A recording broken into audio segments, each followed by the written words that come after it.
ఓఫీర్ గారు తన శిష్యులను మెల్లిమెల్లగా భ్రష్టత్వంలోకి నడిపిస్తున్నాడు అని కారు కూతలు కూస్తున్నారు. మెల్లమెల్లగా ఎట్లా విశ్వాస భ్రష్టత్వానికి మిమ్మల్ని నడిపించాలని నాకు అర్థం కాలే. ఇప్పుడు నా బోధలు విని విని విని విని విని మీరు ఎవరైనా ఓఫీర్ గారి బోధలు విన్నాక నాకు అర్థమైంది బాప్తిసం అక్కర్లేదండి అన్నారు ఎవరైనా? ఓఫీర్ గారి బోధలు విన్నాక పరిశుద్ధాత్మ అక్కర్లేదండి నాకు అర్థమైంది అన్నారు ఎవరైనా? ఓఫీర్ గారి ప్రసంగాలు విని ఇక యేసయ్య రాడని అర్థమైంది అన్నారు ఎవరైనా? మరి నేను భ్రష్టత్వానికి ఎక్కడ నడిపించాను? అపొస్తలిక బోధలోనే మిమ్మల్ని ఇంకా నాగార్జున సిమెంట్ వేసి మొనగాడు సిమెంటు వేసి ఇంకా గట్టిగా కడుతున్నా మిమ్మల్ని. దేవునికి స్తోత్రం కలుగునుగా. హల్లెలూయా. నా లక్షల మంది శిష్యులు ఏం నమ్ముతున్నారంటే ఇప్పుడు చెప్పిన ఈ లేఖనాలన్నిటినీ గట్టిగా నమ్ముతున్నారు. ఇవన్నీ నమ్ముతూ కూడా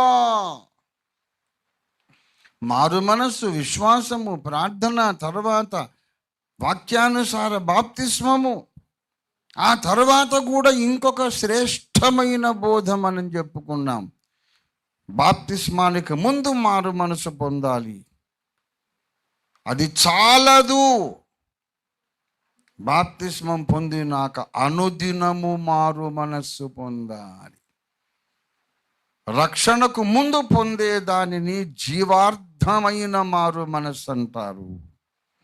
రక్షణ పొందిన తర్వాత పొందే మారు మనస్సును రక్షణార్థమైన మారు మనస్సు అంటారు.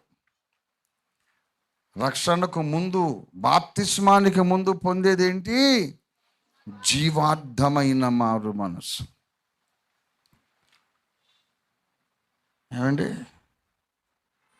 బాప్తిస్మానికి ముందు పొందేది, don't make a mistake here, బాప్తిస్మానికి ముందు పొందే దాని పేరు జీవార్థమైన మారు మనసు, రిపెంటెన్స్ అంటూ లైఫ్ ఇటర్నల్. రక్షణ పొందిన తర్వాత మనం పొందే దాని పేరు రక్షణార్థమైన మారు మనసు. అనుదిన మారు మనస్సు పొందుతూ ఏదేది దేవునికి ఆయాసకరమైన విషయం, ఏదేది దేవునికి అసహ్యమైనది మనకు కనబడుతుందో, మనలో ఉన్నదో, దాన్ని అసహించుకుంటూ, దాన్ని చిచి అని అసహించుకుంటూ, మన ముఖం తిప్పేసుకుంటూ, మన బ్రతుకంతా మారు మనసు పొందుతూనే మన రక్షణను కొనసాగించుకోవాలి అనే శ్రేష్టమైన బోధ, క్షేమాభివృద్ధికరమైన హితబోధ మనం నేర్చుకున్నాం బైబిల్ గ్రంథంలో నుండి. ఇది భ్రష్టత్వమా? ఇది భ్రష్టత్వమా? కాదు కదా.